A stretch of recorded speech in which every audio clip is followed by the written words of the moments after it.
Hey everybody, it's Jaret from the Rockstar Dad Show. Coming up next on the program, me and Gary talking about Little League baseball umps, Christmas lights, and a whole lot more. That's coming up next on the Rockstar Dad Show. This is a song for my friends Jaret and Gary. They started a podcast and said a theme was necessary. They're just a couple of guys in a band that you know. Some rockstar dads who started a show. So here's the next episode. Oh, yeah. I would just like to point out to producer Jack, by the way, that I pressed record on all devices. Dude, we are firing on all cylinders today. It is. It's really happening. Guys, welcome to the Rockstar Dad Show. That's Gary over there. My name's Jaret. We're happy you guys are here. We haven't recorded an episode in a while. It's been busy. And how? I mean, stuff is just happening, you know? Stuff. Yeah, stuff and things. And, part of that stuff and things, we both got back from tour. Yeah. And I don't know about you, but I was just completely worn out and beat when we got home. Yeah. And normally that's like a 2-day process of like, okay, getting back. But I think I was fighting off some kind of, virus or sickness or, some kind of bus crud that we come back with sometimes. Yeah. And man, it took me like a week and a half to get back to normal. And so with that, like instead of doing all the stuff I needed to do when I got home, I was kind of just doing the stuff I had to do. Yeah. And that made that need to do list just get longer and longer. Right. Yeah. And so probably about last Friday, I started feeling better and started being able to tackle all that stuff. Well, guess what? Somebody else got sick. Yeah. The stuff that I was fighting off and I never really got sick, but I was fighting off. Nikki just shit on the sickness. And so, I'm so sorry. She's still having it. So for the past few days, like I've been 100% all the kids, 100% taking care of her, all this stuff. Right. And then trying to get caught up on all my need to do list. And then yesterday, my mom had a crazy little health thing. So I've just kind of been going nuts here with taking care of everybody. Everything's okay with that, by the way. I mean, everything's okay. Cool. My mom had like this crazy dizzy thing happening yesterday, and I ended up having to take her to the emergency room. Yeah. And the good news is like they did all the tests and the CAT scans and MRIs and all this stuff and kind of ruled out all the big, crazy, scary stuff, but they don't really know what or why. They're thinking it's just some kind of vertigo, but she's never had that before. So yeah, man, I hate that. I hope that doesn't start to become a thing. Friend of Bowling for Soup, Kate, has vertigo real bad. And sometimes, man, that just sounds terrible. My ex-wife's grandmother had it too. Here's a list of people who have had vertigo. I think we may be stepping on some HIPAA boundaries, but we're not medical professionals. So you're probably right, man. Fucking speaking of hippos, oh boy, have you seen the thing? God, there's so many things I want to talk to you about. I want to expand on what you just were talking about. But Gary, have you seen the thing about Pablo Escobar's fucking hippos? No. I watched the whole Netflix series Narcos. I don't remember any hippos in there. This is crazy. All right. So apparently he had like a whole area where he had just all these endangered animals. Right. And part of his, I guess, sort of like pride and joy was he had 4 hippos. Okay. So those 4 hippos have now multiplied into like 300 hippos. Dang. And South America that's not their land. Like they're not native to there, but they're thriving in this climate and so they're starting to adjust the entire ecosystem or whatever. And so they're having to move some, sterilize some, and then I forgot how they put it, but essentially euthanize some of them. Because it's literally altering like the food chain because, there's no natural predator of hippos in South America. You know what I mean? Like there's no fucking lions, which I guess a lion would kill a hippo, right? I don't know. I was going to say in Africa, is there any real predator of a hippo? Well, I mean, they get the little ones, right? They kill the babies and shit, and they kill each other too, right? That's the thing about hippos, man, is that like the bull male will just fucking grab a baby in its throat, throw it around, and just fucking kill it. What an asshole! But I guess these South American hippos are nice. And they're like, "Hey guys, we're just a growing community." Well, they just they had a good upbringing in the cartels. They didn't see any violence. They don't know about all that stuff. Imagine just the luxuries that they had. You know, I mean, I've seen Pablo Escobar's house. You Yeah, know? I mean, he had all of the stuff. You know, and I'm sure they have the best watering holes. Just access to just the best, probably. Dental care, because they only have like 4 teeth, right?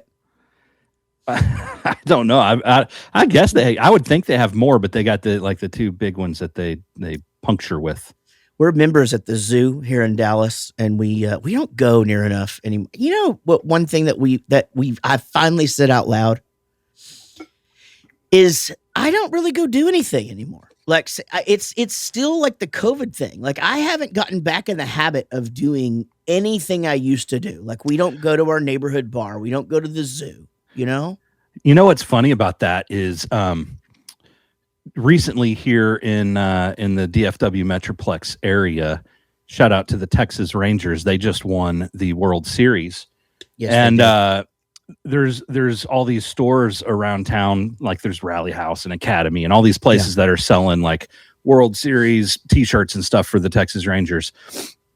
And there was this Rally House store that I was going to go get Tyler a shirt or a jersey or something. Mm-hmm. And I'd never been to this place. And, I've still gone to grocery stores and this and that. And I've gone to Academy to get him stuff. But I don't know. There was something about, I parked in front of this place that I've never been into, and I had like this weird, I don't want to say it's anxiety. Like I wasn't like not wanting to go in, but it took me a minute. I sat there for a minute and was like, this feels weird going into this place that I've never been into. And it's because of that COVID stuff. Like, since then, now we go places, but like the places we go has been drastically reduced, at least for me. And it's like, you just go to the normal places you continue to go to. It's been a long time since I've gone to like a place that I hadn't been to before. Yeah, it's weird. It's like, it's not that I am, and I wonder if it's all just this, if it's a psychological thing, because I went to the mail, so we get our mail for our businesses at the UPS store. And so I pulled up the UPS store and it was just packed in there, right? There were like 10 or 12 people. So I was just like, well, I'm just going to sit here and listen to my podcast until it clears out. I can see in there, and it just never didn't get busy. So I just fucking left, like I was just like, I'll just come back tomorrow, I mean, I totally get what you're saying. Last night after taking my mom to the ER and all this, I had to go pick up a medication for her. And this is like 9:30 at night. And so I go to CVS and there's like 6 cars in line. I'm like, screw this. I'm just going to go inside. And I go inside and there's like 12 people in line. Right. I'm like, well, fuck this. If I'm going to be waiting, I'm going to go wait in my car. So I go back outside and sit in my car and wait for the 6 cars.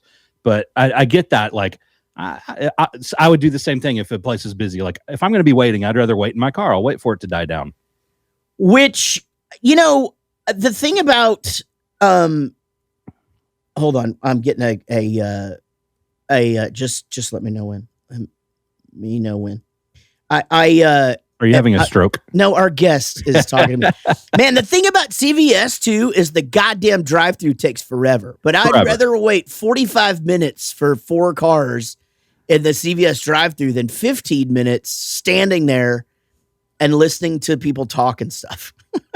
100%. You know? Like I hate it because I just want everybody to be quiet. Like I don't understand. I don't really mean to be rude, but like, you know how people, when they're around, there's those people, and especially where we live in the suburbs, like they talk like they want you to hear what they're talking about, like, oh, well, yep. Oh, you know what? Jason Jason's going to want those vitamins right there. Let's get those for him. You know, Daddy's been talking about some of these, hasn't he? Yeah. You know, and you're just like, I don't need any of this. Yeah. I don't want it. I think my part of that, I get what you're saying, but my part would be, I just feel like, and I don't know where the fault lies at this, but it's just like there's always something wrong with the people's order, prescription, whatever. Yeah.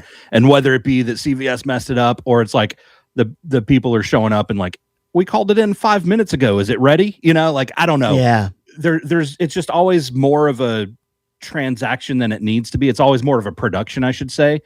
And like, to me, it's like, I'd rather just be in my car and let that whole argument, frustration, not even be in my mind, you know? Yeah, I agree. Yeah. Man, fucking CVS, by the way. Ugh. I can't stand that place anymore. Like, I switched to go there from Walgreens, but we don't have Walgreens around here, you know? Yeah. We got CVS everywhere. And I don't mean this to be, I think I've talked about this on this show, but the pharmacy now fucking closes for a lunch break from like 12 to 1:30 or something like that. Maybe I'm exaggerating. So let's say it's 12:30 to 1:30 or whatever. But it's like, so you can't have like 3 people that they're just there to do orders or whatever, like or 2, one for the counter and one for the drive-through, because that company's not making enough money to have somebody to because when do people go pick shit up on their lunch hour? You know, right. You can't fucking, I mean, when you get off work where we you know, in Dallas, you got to fucking get home. It's like, it's dinner time by the time you get home from work, you know? Well, and also because of that, it's like, well, the dinner time rush. Sure, a lot of people are stopping there on their way home from work, so it's a longer line. Yeah. Well, if you have all the people that would have gone at lunch that can't go at lunch, now they're going after work, so that longer line is now longer. I don't like it. I don't like when they do that. Man, I'm sorry you were sick when we got home. I guess I was. I don't know what happened with me, but I was just exhausted. And then so at right around the time that I started to recover from it, I had a country show. And so that sort of set me back again. We drove home from it. And then this weekend, we had Casey's best friend's wedding, which was another whole like thing. So I just don't feel, I feel like and then daylight savings time. Yeah. But in the mornings, I'm solid kicking ass. Like, I'm up with Everett at 6:15, 6:30, depending on what his plan is for the morning. And because sometimes he eats breakfast at home and sometimes he eats at school. So that weighs on like what time he's going to wake up. So when I got to be up to get him out the door. And I'm like, you know, I'm not going back to bed. I'm firing on all cylinders. And now here we are. We're recording this thing at noon. And I have like this huge cup of coffee. And which I don't really drink coffee, but I was going to say, are you back on the coffee train? No, I got to have some kind of energy for this show. I didn't want to do the thing where I feel like there's been like 5 episodes in a row where I'm on here just going, man, I'm fucking hungover. I'm tired, you know, but I just can't. And then, so by the time 8:30 or 9 rolls around, I'm just exhausted. Yeah. And I've been going to bed early and everything. Yeah, I'm kind of with you on that. Like, that's you and I text whenever we got back home from tour. It was like, I wasn't sick. I had the thing where I felt like I was going to be sick tomorrow. You know how sometimes you just feel that. And I had that. I had that, like, I don't feel great, but I'm not sick. I think I'm going to be sick tomorrow. And then I just was exhausted also. It was like I was jet lagged on the exhausted part. Like, I'd be watching playoff baseball with Tyler. Yeah. And like I couldn't stay awake to watch the game at 7:45 at night, and I'm just like falling asleep in a chair. So it's definitely like a jet lagged thing. But you know, now I'm kind of with you on the daylight savings. We fell back. It's brighter early in the morning. Like I'm waking up easy, and you know what time of year is coming up with that. Well, not coming up. What time of year we're in now? You know. Christmas? Nope. That's a good guess. Okay. We are in the new iPhone coming out, so my phone is shitting the bed. That's right. Buy a new phone. You're right. Thing. Yeah, I did it. I already did it. You did it? Yeah, because I skipped the last one, and Casey's camera was fucked on her 13, and basically all the companies have the same deal now. You get $1,000 trade-in value if yours is worth a shit, right? Yeah. And so it's just crazy not to do it now. You know, Yeah. you just go and you do. I mean, they've got us all by the nuts. Like, you've got to get on the pay. It does not make financial sense to buy it anymore. Right. You know, it's like we're all leasing a car, but we're all doing it with the fucking telephone, camera, computer. It's just so funny that everyone knows it's a thing, but it's still a thing. Mhm. Like once the light was shined on them and everyone's like, I thought that, holy shit, it's real. And they're like, yeah, we're doing that, but we're going to keep doing it. You know, like literally 2 weeks ago, my phone's working fine. And now it's like yesterday, I'm moving shit around, trying to swipe, and it's just frozen, Yeah. you know? And I'm like, okay, do I sit and wait for an update? Maybe it's an update, fix the glitches or whatever. Nah, they're trying to push everyone to buy the new phone. Well, yeah, because once they get the new OS or whatever, you start putting the new OS on your old phone. They're not paying attention to you anymore. Right. You know, like they're just like, well, we've got other shit going on. God, technology is amazing though now. I mean, it is so. You think back to just switching over SIM cards and, you know, this and that, man. Now, when you buy this phone, the whole process is different. You buy the phone and you set it next to your old phone. Yeah. And then your old phone just goes, oh shit, did you get a new iPhone? And you click, yeah. And it goes, well, let me just fucking set that shit up for you. Hold on 1 second. Enter in this code. And then it goes, now just go finish over there on your other phone. And then you go on your other phone. And then in 40 minutes, all of your shit is on there and everything is great. Yeah. And you don't do anything. You don't plug it in. You don't, nothing. It is wild. It is just, technology is crazy. And now they've got that thing where you can like pass shit back and forth by just like, you have your phones like hump, you know, you like you touch tips, you know, and that's definitely one of those things. And you know me, I'm an Apple guy. I'm a Apple fanboy. Oh yeah. But that's one of those things that like everyone's all happy that we have it now on iPhones, and that's one that Android people are like, we've had that for like 5 years. Oh really? Yeah. That's the thing though. That the thing about the Android is I get it. The camera's better. I get that there's certain user-friendly shit like that. For me, it's just the fact of like all of my shit communicating with each other and all my stuff everywhere. It's like the other day when Dave was like, man, I wish I could get that document off my computer. Yeah. And we're in the bus and I go, well, where is it on your computer? And he goes, it's on my desktop. And I go, just type in desktop in your phone. And he was like, holy shit, you know, like there it was, you know, and that's fucking crazy to me.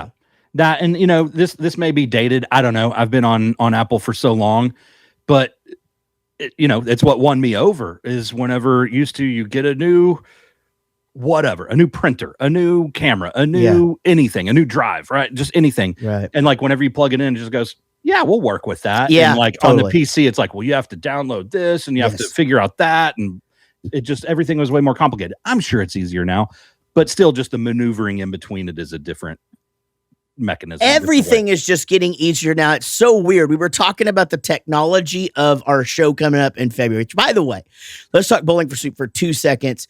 We just announced Download Festival. We just announced 3 shows in Ireland. Our shows in the UK in February are 100% going to sell out, except our Cardiff show, which we did not think we would ever even come close. And now we're thinking, holy shit, we're going to sell out an arena. So, so we're asking that you guys help us make fucking Bowling for Soup history, sell out Cardiff Arena. But we are about to announce 2 other countries, I believe, plus US stuff, plus our 30th anniversary shows. It's a crazy time right now in Bowling for Soup land. But we had a production meeting yesterday and talking about like all the lights and the pyro and the this and then this. And it's just crazy like what's changed just since we've done certain things. It's just like, oh, okay, well, you know how you used to do those oh shit, what's the gas called where it's cold gas and it comes out and it looks like it's smoke, but it's not. It's not cryo. CO2, right? Is that what it is? Yeah. Okay, well, it's that. Anyway, so you guys have all seen them. They like go shh, and like it shoots way up in the air and it looks really cool. But so those things used to actually use the actual gas and they're really, really fucking loud. Well, just in the time that we haven't used them, they now don't even use the gas anymore. It's all simulated and they make zero sound. You know, what is it? What do you mean it's simulated? I mean, it's not that. I guess it does something to, I don't know what the answer to the question is. Okay. But it does it. It's the same exact effect, only it goes way higher. Awesome. Yeah. It was kind of a weird thing. Like visually, the effect is pretty cool, but it's weird for bands like us where we're on in-ears, and especially now that you and Rob have gone to Kemper. Our stage sound is basically Chris's guitar and my drums. So it's a fairly quiet stage. Yeah. If you're in front of Chris's amp, guitars are so directional. If you're in front of Chris's amp, it's super loud. Yeah. But if you're like on the side of the stage, it's a fairly quiet stage. And whenever we'd be playing, you'd just hear whenever that would happen. Right. It's Well, louder remember, than us. we have audience mics. Yeah. To where we can hear. It's mostly for ambience. It's really not. So we do use it sometimes for back and forth stuff, but for the most part, if I'm interacting with the audience member, you'll see me take an ear out, but it's really just so that it doesn't sound like it's just dead in our head. And so, wow, that fucking rhymed.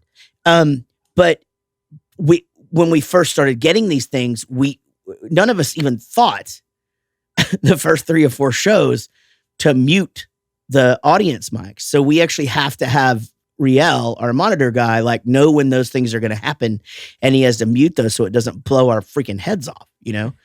And there's just so much to do with it. But we should tell the listener right now that the chances of us having pyro, at least in the front of the stage, are not all that great anymore because our guitar player does not like it at all. If we had pyro on our stage, would we be allowed on our stage? Oh shit. Yeah, right. Yeah, because basically, like when you play festivals with these big bands, like our buddies, and they'll be all of their security is like, you can't come up here because there's pyro, and it's just like I'm not gonna run out there and roast marshmallows on the shit, you know. Like, but you know, I get it. I mean, man, when we saw the Sum 41 thing, it was funny because the first time that ever happened to us, do you remember? It was at Reading. And it was Blink-182, and they didn't even have pyro. They just had the big fuck sign in the back. And so this huge motherfucker, we're watching the show, and he comes, you guys got to go. There's about to be pyro. And he wasn't nice about it, but fuck, I get it. Like it's a safety thing, you know, so whatever. I 100% get it too, because A, it's a safety thing. B, it's a liability thing. And D, I went A, B, D. Fuck yeah. It. We don't even need C. That's how big of an important Hey, guess part what? D is. We'll see you later. There you go. See? Yeah. But D, back to D. Yeah. We love the D. It's just like, let's cut it off, right? Like there's no, where do you, if you go, some people can and some people, like it just makes it easy to go, no one's back here unless you're working. Yeah, the problem with the fucking stage thing now, though, it's just so silly. It's like, you know, so fuck, anyway, we were not going to have pyro because Chris is scared of it. And I think it's fucking adorable, to be honest. And I don't really care enough to have fire that he is uncomfortable. Yeah. You know, like it just scares him. It's fucking hot. I think what we should do is whenever this last time we were in Europe, whenever we were in Austria, we had a day off, and it was our 29th birthday, the band's 29th birthday. That's right. And we were in a bar at the hotel, and at the very end of the night, the bartender had closed the bar down when he found out that it was our 29th birthday. And so he after he closed the bar down, he got out a round of shots, and he bought us a round of shots, and he put this little bitty sparkler thing in it and just shot this little sparkler thing. Oh, it was so cute. Yeah, it was adorable. We should get those for Chris's side of the stage. God, Austria, they're so nice. They're so accommodating, and like that was unlike any hotel bar experience I've ever, like they should have been like, get the fuck out of here. They're always like that. And he was awesome. He was so cool. It was great. But so like, let's talk about when we were young real quick. Actually, you know what? Let's take a break. We actually are not going to have a guest on this episode. He is held up So we will reschedule with the Marty Ray project. You know what? For You were having trouble with another your time. Calendly, which is our scheduling thing for the show. Yeah. I wonder if it's part of that Apple update I was talking about. It could fucking be, dude. Like, it's definitely not working right. But we're going to take a break. Y'all hang out and listen to this. We'll be right back with more Rockstar Dad Show. Welcome back to the Rockstar Dad Show. Don't forget, we're on iDoby Radio every single Monday at 2 p.m. Eastern, and again on Tuesday evening, sometime 9 p.m. Eastern, I believe. And then everywhere in the world on Wednesday, wherever you would download a show like ours. By the way, if you aren't a subscriber, why not hit that subscribe button wherever you're at? And it always does really help us if you leave a review. It just helps the show get in front of more people. So please consider doing that. We're super happy to be bringing you this program. When we were young, Fest, it's one of those things where even when you just see it on the poster, you're like, how in the fuck are they going to do that? You know, how are they going to pull that off? You know, like even from the perspective of being in a band that's done shit like that or whatever. And then to be like, oh, it's only 4 stages and they're going to fucking do that. And you're like, every single one of these bands could headline, you know, most of these stages, right? Any of the 4, right? They're all, everybody, well, they are for that matter. But it was so greatly run and it was so awesome. And security for valid reasons. Obviously, Las Vegas has had its share of traumatic experiences during concerts. They have this big Formula One race coming up. You know, they don't need any shit to shut that down because it's also a place where people go and just act like complete jackasses. And they act like complete jackasses. So security is tight. But the one thing that they did that not even any of the big European festivals, it was fucking awesome. Except unless the band had pyro, you go up and watch your fucking favorite band, just like Warped Tour, just like any other thing, you know?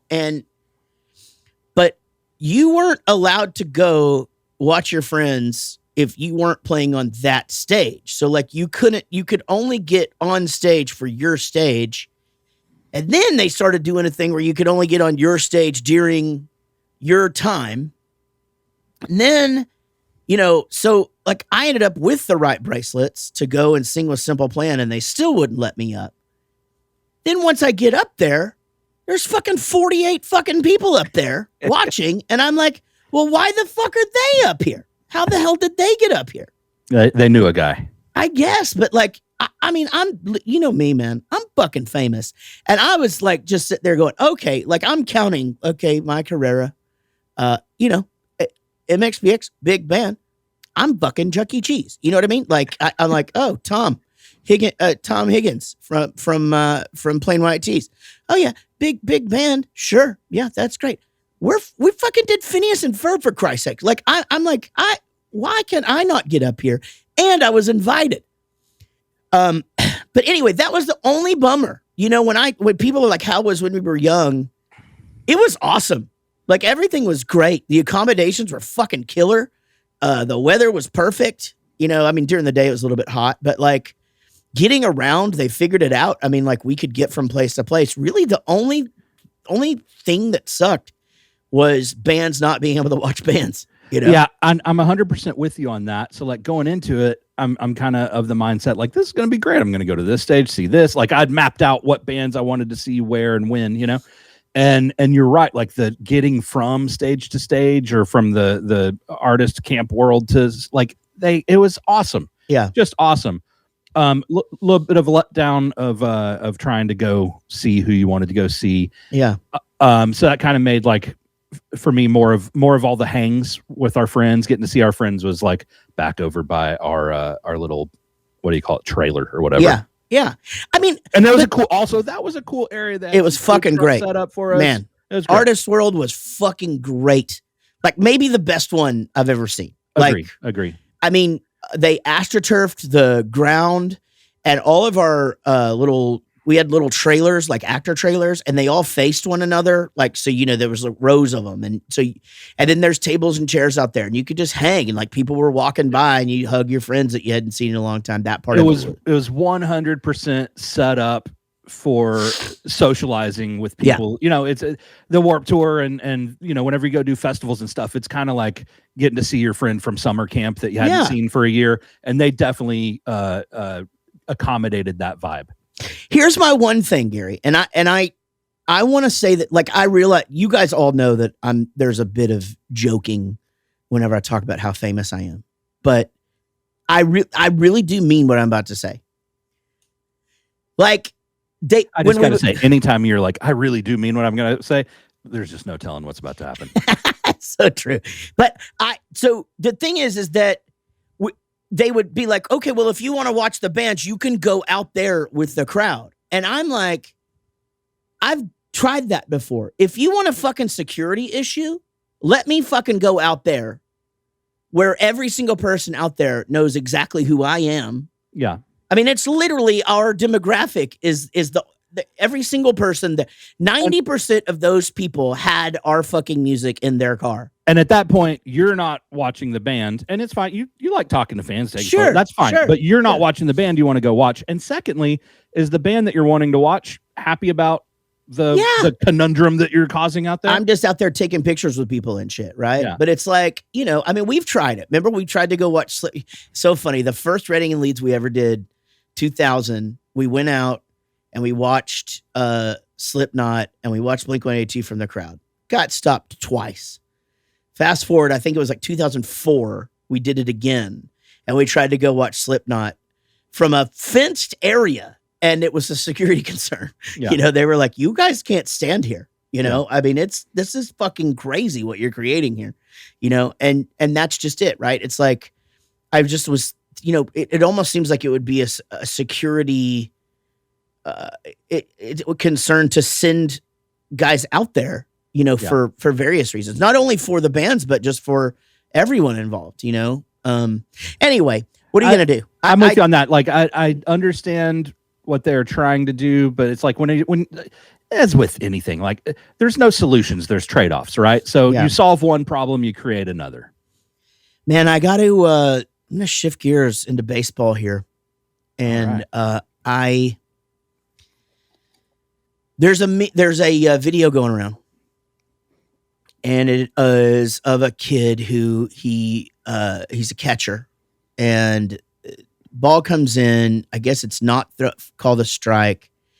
Catcher tries to make the throw to third, and I guess it does not go his way, and he yells like "fuck," or something, whatever it is. And so the umpire sends him out of the game. Well, the kid throws his mask down and takes off his fucking chest thing and throws that down, and he does the double middle fingers back to the ump and shit. And I was just like, this is going to be fucking great. There's going to be so many cool parenting moments in this, and I was so shocked. What I'm learning is, and maybe this is obvious to some people, but the reaction that a certain post like that just depends. What you're going to get in the comments is really very dependent on that particular poster themselves, right? So who it is, who's looking at these kind of posts, right? Different people have different tribes, yeah, right? Exactly, right? Yeah, in fact, the download announcement, right? If you saw that on, I don't want to fucking say, I think it was Rock Sound or whatever. The whole fucking thing is just like, this is bullshit. How could they get these headliners? What happened to Metallica? This used to be metal. Right. This is bullshit. This could be Reading and Leeds. Whatever. No, I didn't see one. You know what the one fucking good comment I saw was? Well, Bowling for Soup's a good band. I swear to God. And I didn't know who the person was, but I was like, I just put smiley face, on that one. But then you go to another section where it's, a different poster, and they're like, this is the greatest lineup of all time. Right. I can't believe it. So, you have to sort of take all this with a grain of salt. But what I found in the comments was everyone congratulating the child and his parents and saying, yeah, refs are bullshit these days. And, that ump probably fucking deserved it. And that was a bad call, and he should have acted like that. And I wouldn't put the moral majority of everybody was, I'd take the kid out for ice cream, as if parents that would fucking do that would actually take the kid out for ice cream. Look, I think, for me, I would be happy that my child was expressing, I would be happy that he was passionate, Yeah, on the part where, like you said, I don't remember the whole thing. If it wasn't a strike, and then he got the ball and he tried to make the throw to second, and it wasn't a good throw. At the point when he's like, "Fuck, right. Dude, I get it, man. Yeah, you're passionate about the game. You're upset. Yep. You made a mistake. You're letting your team down. Yep. You're not performing how you're hoping you perform. Totally get that. 100%. Shit happens, right? Once the ump throws you out, at that point, and he's throwing his mask down, boom, right there, the middle finger, number 2. Yeah. Right. That is the point where the coach should be stepping in. Yeah. And parents should be after the game. You're right. But I mean, at that point, the coach goes, sit your ass down. You're not playing next game. You're running laps. You're running W's at next practice. Like, that is not how this team behaves. Right. Yeah. They get it. That it's the thing is that, so the reason that I sort of talk about, and by the way, I mean, it was throwing the helmet. Like, he didn't throw it towards the bench. He was throwing it away from himself and walking off. So somebody else was going to have to come pick that up. You know what I mean? Like, it was just, he was a little shit. And the thing is that no matter what, again, the circumstances, that child has some fucking shit that he needs to work on. And I think what the conversation would be about in the car would be like respect and things like this. But I agree with you that for me, that kid with me is not in trouble until the throwing of the stuff and the middle fingers. Because here's the thing. He's acting like that in front of his friends, in front of his friends' parents, in front of your peers that live with you or whatever. First of all, it's fucking embarrassing. It's not a good look in my opinion, for his parents as parental units or whatever. Like, is that the way they fucking act when the trash can guy knocks over their trash can? Like, you don't have any more control over than that. But what really brought it up was we had a really bad umpire last night. It was really, really bad. And we had one of those too last night. Did you? And I'm very sorry, but it was to the point of and honestly, both sides of the ball. I don't think it evened it out. I really, really do believe I'll never fucking say shit like this, ladies and gentlemen, if I don't mean it. I really, really, in my heart of hearts, believe that the umpire cost us the game last night. It was unbelievable. And our parents all handled it with grace. The coaches did a fine job of keeping it under control. But it's hard, and people will be like, man, they're children. It's kids sports or whatever. And it's like, yeah, they're children. It's kids sports, but they put a lot of time into this. We put a lot of time into this for them. There's a lot going on here. There's a lot of passion, a lot of emotion. A lot of passion. Yes. Stacked into this. And, we're in the playoff tournament, right? So that was it. We're out now. But, literally calling balls that were hitting the plate strikes, calling, balls that were by the batter's ear strikes, not calling strikes, but then a couple of outs where it was just like, what the fuck happened? Not calling interference at the plate, shit like that. It was wild. It was literally I just sat there with my mouth open. I can't believe this. I can't believe it. You see a lot of this, right? Oh yeah. Last we had a bad umpire, probably not as bad as what you're saying, but last night, our first inning, we were the home team. So we were fielding at the top of the inning, and we had to get 5 outs because he just missed blatant, obvious two. It's like, oh, I guess we'll keep getting outs because you're missing this obvious play. It wasn't that bad. We still came out and won. Good. Tyler's at bat, his second at bat, the other team's pitcher just wasn't pitching good and was throwing ball after ball after ball after ball. And so he had a 3-0 count. and through this obvious outside low, obviously like the catcher's having to reach for it, and Tyler just kind of tossed his bat and took off running to first for his walk, and the ump, as he got halfway down to first, goes strike. I mean, like late call as anything. Really? And all the parents in the bleachers are just like making faces like, what? And Tyler handled it like a champ. He just turned around, grabbed his bat, got back up there. The next pitch, high inside, almost hit him in the face. Strike. Wow. And at that one, Tyler just kind of chuckles. He's like, okay, all right. And I talked to him after the game. He's like, I just thought maybe the ump was giving the pitcher a chance, Yeah, right. But he and I've had lots of talks about bad umps, and some of the things I've talked to him about are, we're not in the MLB, we're not in the NFL. These umps are, well, they're getting paid. They're little league umps, like they're going to make some bad calls. That's part of the game. You just have to roll with it. The other team's going to have some bad calls against them. Hopefully it doesn't cost you the game like you guys did. But what I tell him is, I don't care how bad the call is. It's not your job to argue with the ump. You go do if you're out, go to the dugout. If you're safe, go to the base. Let the coach get in there. It's not your job.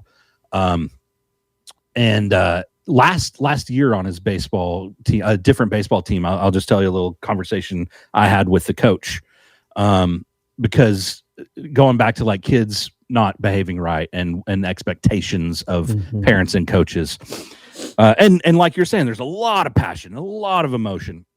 And on this other team, not trying to be like, my son's the best, but on this other team, he's definitely the star of the team. If he wasn't pitching, they lost. Right. And he was having this game, and it was a big game. It was a big rival. And it's like, we need to win this one for seeding and whatever. Right. And these kids, the other team was hitting off of him, but they're hitting into the outfield like what should probably end up being a single. It should be an out, if someone could catch the dang ball, but maybe a single, double at best. And they were turning into be triples and home runs. Right, because the kids couldn't field. The kids just couldn't field it, couldn't do their job. And Tyler's on the mound, and I can see him getting frustrated. And I could see him like now he's throwing the ball harder, and he's throwing the ball harder, and he's getting frustrated because he's sitting there going, I have to do this my fucking self. That's what's in his mind. He doesn't have a team that's behind him, backing him up, doing their job. And I just see him getting frustrated. And you know how he and I are. We think the same way. I can see what he's thinking. And, so he's getting frustrated, and he starts kind of chirping at the other players. Hey, catch the ball, whatever, right? He's past encouraging, he's kind of like letting out some frustration. And then the team's getting frustrated because they're not doing well. And then in the dugout, some of the kids were not behaving well. And I don't know about bullying, but they weren't being kind. Okay. Sure. Yeah. And so I don't remember. It doesn't even matter if we ended up winning or losing or tying. I don't remember. But after the game, in the speech, the coach gives a speech to the team, and he said something about how, I don't care what happened on the field. I don't like how you guys acted. I don't like your attitudes. You guys are not like this. Y'all are friends. Y'all treat each other with respect. What I saw tonight's not good. And I didn't do it in the moment. I waited till the next day and called the coach and go, hey, I don't know if you were aiming that at Tyler or not. I know there's a lot going on, but I go, if you ever see him misbehaving, treating people poorly, you pull him, you bench him. I don't care. Yeah. Yeah. Right. Yeah, because that's the way to get through to him. I mean, he's a passionate guy.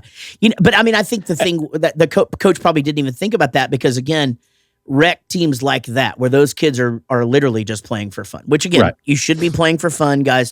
Let's please look. We're talking about young kid sports, but these are 10 to 13-year-olds. There's some of them that are fucking passionate about it. Right. Yeah. Like they don't give a shit about the everybody gets a trophy thing, Right.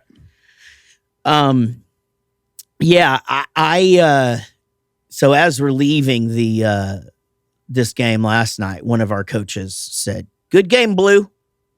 And which basically means the umpire was a play. Those of you who don't know, you call the umpire Blue.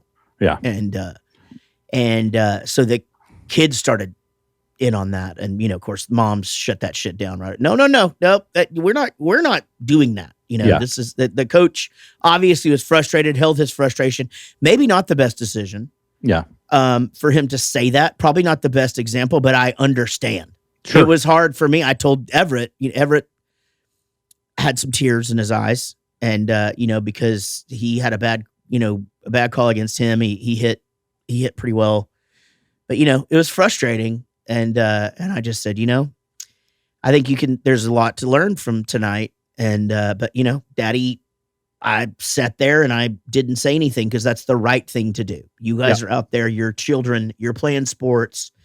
Me yelling at another adult, like some other parents do, it doesn't mean that I don't care. Like it's just not the right way to behave. Look, we're as parents, we're there to cheer.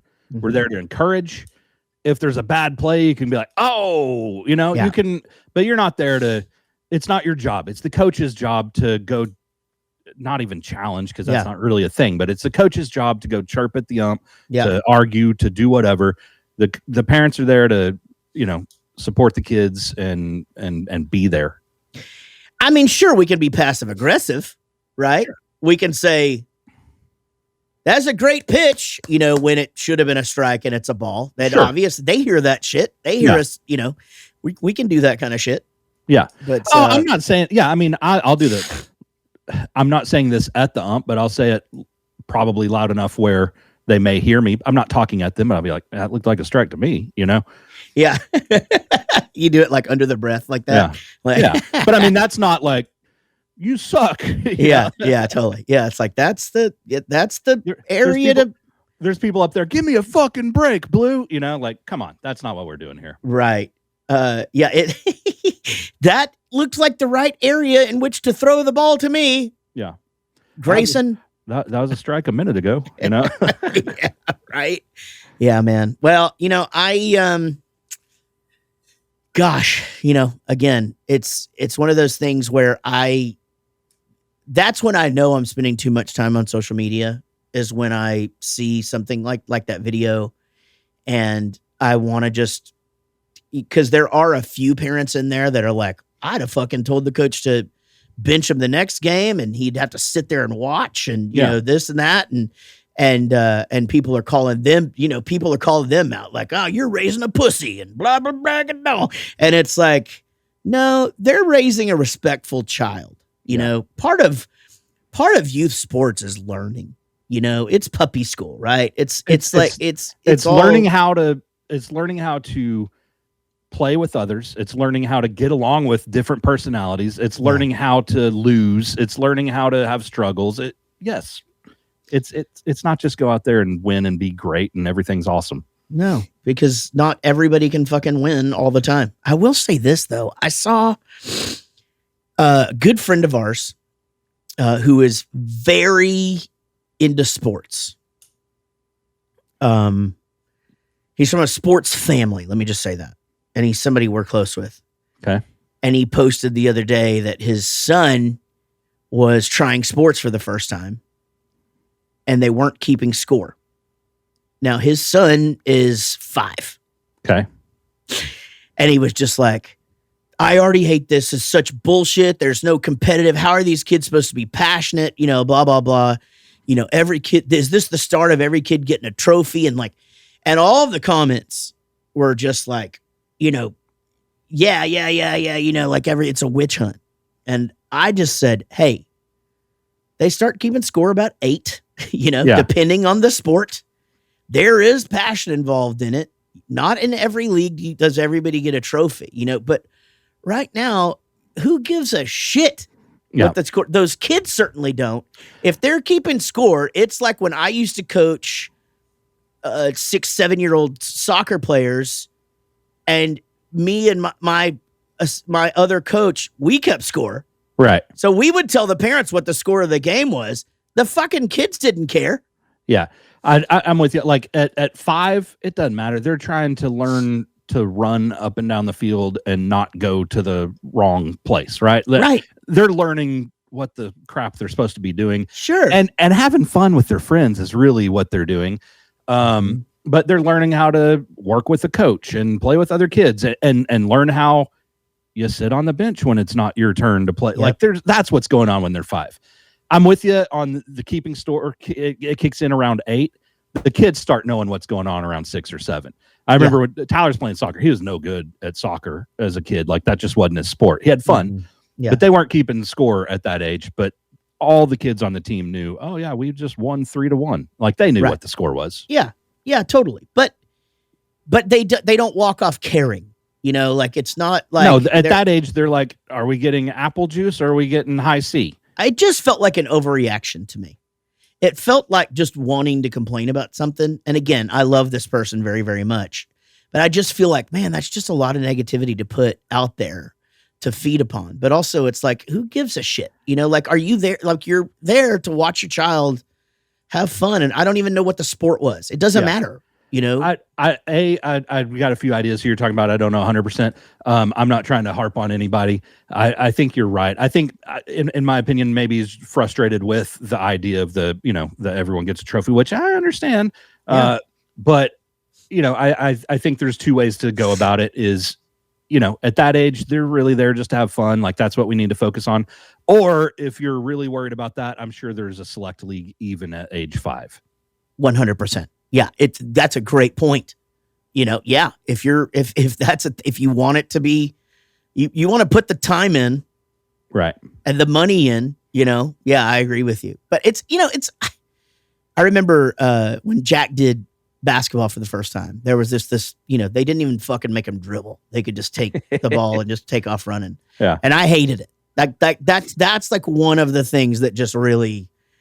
There's little things about shit that your kids do. There's something about all of it that, somebody has something that sets you off, right? And mine was always just the kid that could shoot, but he wouldn't dribble. He'd just take the ball and run down the court and shoot it in. And you'd be like, that's not even what we're fucking doing here. Like you could be doing anything. You know what I mean? We're not playing horse. No, what the fuck is, anyway, that kid's probably some kind of fucking stud in Texas now, whatever. But I don't know. That's a lot of sports talk. We got to take a break, dude. We went on a Rockstar Sports Show. Rockstar Sports Show. Guys, we're going to take a quick break. Y'all listen to this and we'll be right back with more Rockstar Dad Show. Welcome back to the Rockstar Dad Show. Man, so much to talk about, Gary. First of all, we got some great guests coming up. Coming up in the next couple of weeks, Ken Block from Sister Hazel is going to be on the show. Sister Hazel, of course, are the originators of Rockboat, on which we will be sailing. I'm looking forward to that one. I am too. It's so funny though, because I came off this last tour so exhausted. And if you'll remember, we're doing exactly what I said I didn't want to do, but then we did it. We're touring to the boat, right? Yeah. So we're going to go to Florida. We're going to do an 8-day tour with 6 shows, I think, 6 or 7 shows.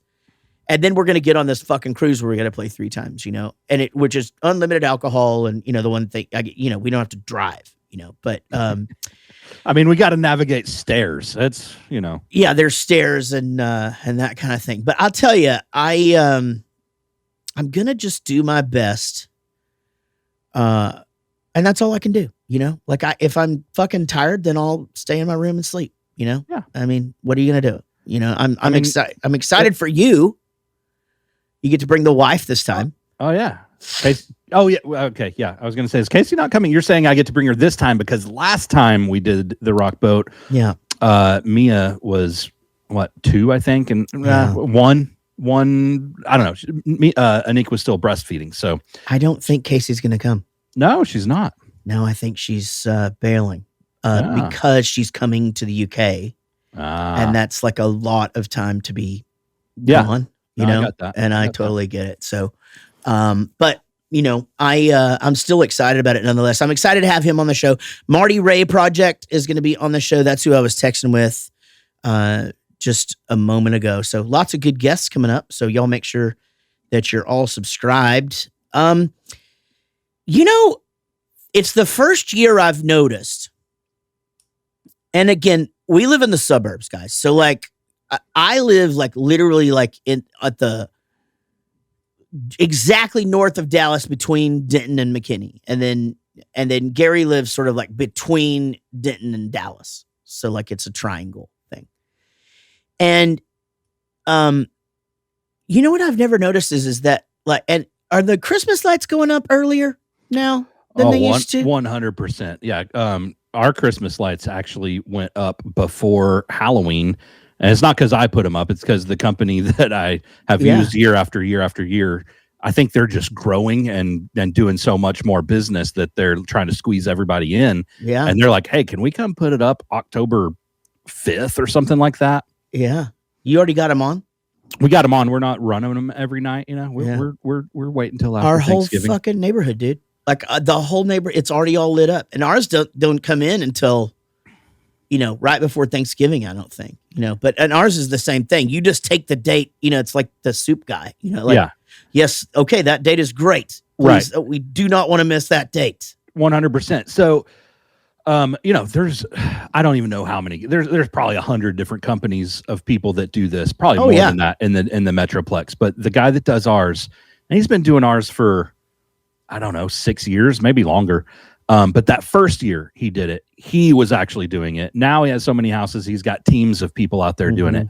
But the year that he started with us, he's like, yeah, you know, I just have this as a part-time gig. I do it in November and take stuff down in January. And he's like, yeah, in that couple of months, I make like 80 grand. Yeah. And I can't imagine what it is. I can't imagine what they're making because it's, you know, $400 for my house. I'll just tell you. And that's like, you know, the first time you buy the lights and then they have to replace the bulbs every 3 or 4 years or whatever. But like, you know, it's every house in this neighborhood is carrying something. But that's what I was going to say. The trucks are just everywhere in the neighborhood right now, like all day, every day going up. But it started Halloween. And man, I swear to God, just like 5 or 6 years ago, nobody had them until after Thanksgiving. And now I guess we're just like, fuck it. We're going to light it up.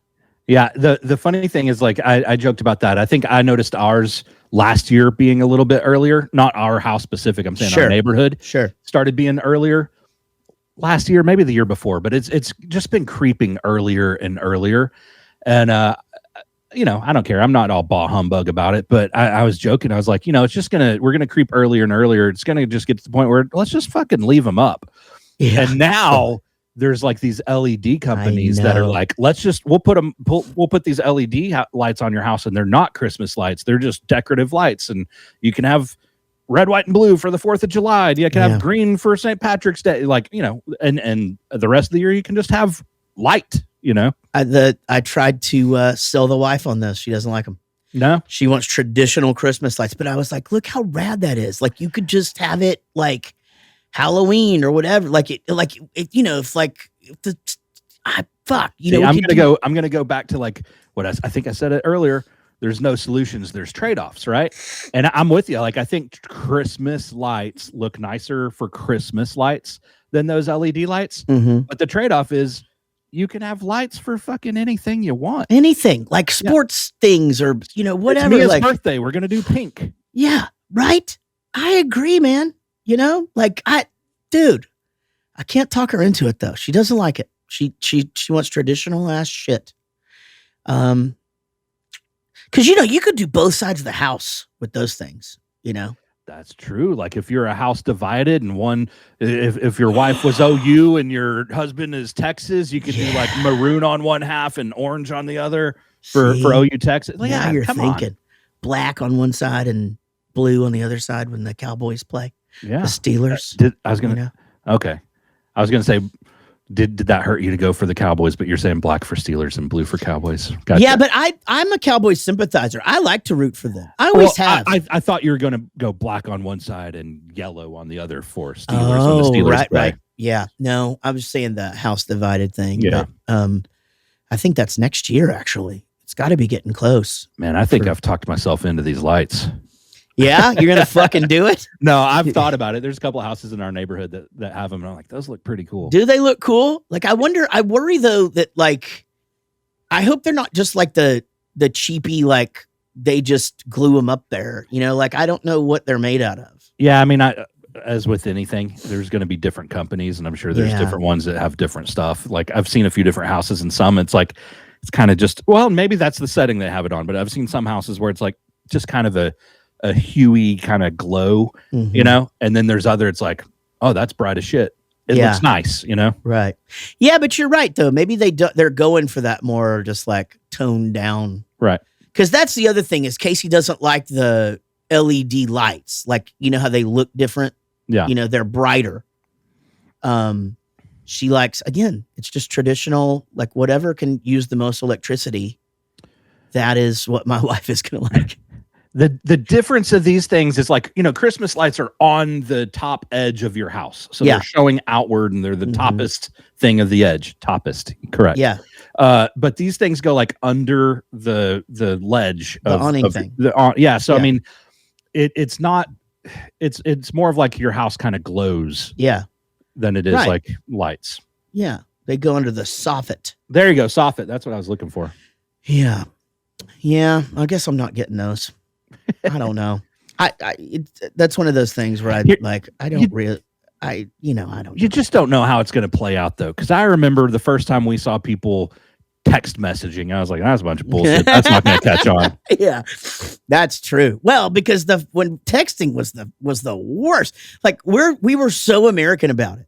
You Oh, know? yeah. Like have to hit A or 122-444-3. I'm not doing that. I'm not doing that. I'm not going to do it.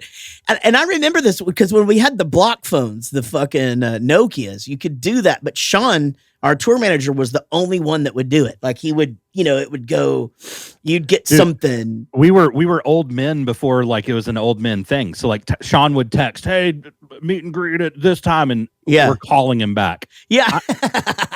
It's so true, man. Or like emailing on our Yeah. Sidekick. Like, hey, dude, you can email and this motherfucker will light up. Like it sparkles in the night because it's the greatest. God, the Sidekick was the greatest invention of all time. Man. Yeah, that thing just completely died by the iPhone. And I get Yeah. it because Yeah. I had the Sidekick, and day iPhone came out, I ran out and got it. I remember the whole iPhone thing. And then you went with me to get mine. Oh, yeah. Yeah, in Greenville, South Carolina. Yeah, because I got it the day before we left, and we flew. I think we flew there. Yeah, we flew there. The bus Yep. was already there. We flew there, and when I got to the airport, I was like, "Check this out!" And you're like, "I'm fucking getting one." Yeah, and then, but we thought there'd be like a whole line or whatever, and I just walked in. He goes, "What can I help you?" Yeah, I'm looking for the iPhone. Sure, step right this way. What? I'm just gonna get that? Yeah, I can't wait. they're just handing it out. I don't even really remember what the first iPhone. I mean, there weren't apps yet, right? I mean, what was it? Just like There was very few apps. I mean, it had email. That's the thing that's why we all got it, is because the one phone, you'd have one phone with a phone number and email. Oh yeah, yeah. And it did have a web browser, but I mean, it was bullshit, But it didn't have a camera yet. It had music on it, I think. Because it was okay. So it was basically it became your iPod. You got rid of your iPod and you got rid of your Motorola Razr and your Sidekick. So it's consolidated three things into one thing. Sure. And that's probably when texting really became. Probably so. Yeah, because we were all emailing on the Sidekick. So that's Yeah. Yeah. I feel like we were texting before that though. Like, because I at one point had a trio. Yeah, I'm sure we were texting, but it was still like, are you going to be there at 7? We weren't writing the fucking paragraphs that we're writing now. Well, I remember, even then, I remember when I got the iPhone and I switched from the Sidekick, and Swin actually said to me, one day, he just goes, man, your emails have gotten a lot shorter. Yeah. And I'm just like, yeah, I fucking missed the buttons, God, the buttons were the shit. Yeah. But the thing, the switch off there is like, that's when texting went from like short messages, will you be there? Yes. Yeah. To like, we started sending actual messages, which got us to the place where now we don't have to call. No. And when you do have to call, it's a full on anxiety attack. Yeah. Something's wrong. Yeah, absolutely. Yeah. I was making an appointment and I tried to make it online and I got the email that said, you can't make this appointment online, even though you filled out all this shit. You got to call. And I was just like, son of a bitch. Like, I feel like I just went through a lot. Yeah. And now I have to pick up the phone. Yeah. Shouldn't you just told me in the first place? And then I would have been frustrated, but I wouldn't have been frustrated and done all that shit. Right. Now we're talking. Well, Gary, this has been a good episode. I had fun catching up with you. Gosh, we hadn't all hung out in a while. We do have a show in Dallas next week, so it'll be good to see everybody. But then that's it for the Bowling for Soups until January. Yeah, till New Year's. That's right, for our New Year's thing. So, well, guys, thanks for listening to the Rockstar Dad Show. Man, thanks to Adobe Radio for always. They've been actually sharing some of our promo videos. I want to thank producer Jack, who is doing a kick-ass job, especially while just killing it. Man, Gary and I were on tour, and we were supposed to have new episodes, and we didn't. And he's just always so nice. He's just like, "Oh no, well that's fine because I've got a really cool, we'll do the Chris Mabbitt, thing," and he's just stoked about it. Yeah, and so yeah, man, you guys, y'all got to check out Jack's band. Y'all got to check out producer Jack's band, Roommates. They're on all the socials or whatever. They got a new single out. They got some shows coming up, and you'll be glad you did. He's a pop punk kid. Gary, man, fantastic episode, buddy. Dude, good catching up. Glad to see you. You too, man. And by the way, if you're wondering how long it takes me to drink the large Keurig thing in a tumbler, yeah, one episode. Do you do the thing that Rob and I do whenever you make a fresh coffee where like I got to let it sit there for 15, 20 minutes before I can drink it? Okay. And yes. If it's not in a, like a thermal thing, this kept it hot actually. So what I do for the thermal thing like that though, is like I make it and I put it in the thermal thing, but I don't put the lid on for like 15 or 20 minutes. Yeah. And then once it gets to the temperature I want to drink it, lid goes on. Perfect for hours. Yeah. My thing is that if it doesn't have a lid, like when you guys make them for me on the bus, because I don't know how to work anything on the bus. And quite frankly, it's because I haven't taken the time to learn. But you humor me, and I appreciate that about you and all of my friends. But like that coffee that y'all make, like I wait till that's the perfect temperature, and then I just down it. Just because I only like coffee at I don't like it cold. I don't like it too hot, Dude, I'm fucking. We're fucking Goldilocks coffee drinkers. I'm fucking Baby Bear. Oh, it's Goldilocks. That's who it is. We're Goldilocks coffee drinkers. God, I wonder if that's a fucking company yet. Well, that's a great business idea, guys. Not too hot, not too cold. Fuck. You heard it here dude, just be a sponsor of the show if you take this idea. That's all I got to say. Thanks for listening to the Rockstar Dad Show. We'll see y'all next time. Y'all be good. This is a song for my friends Jaret and Gary. They started a podcast and said a theme was necessary. They're just a couple of guys in a band that some rockstar dads who started a show. Until the next episode.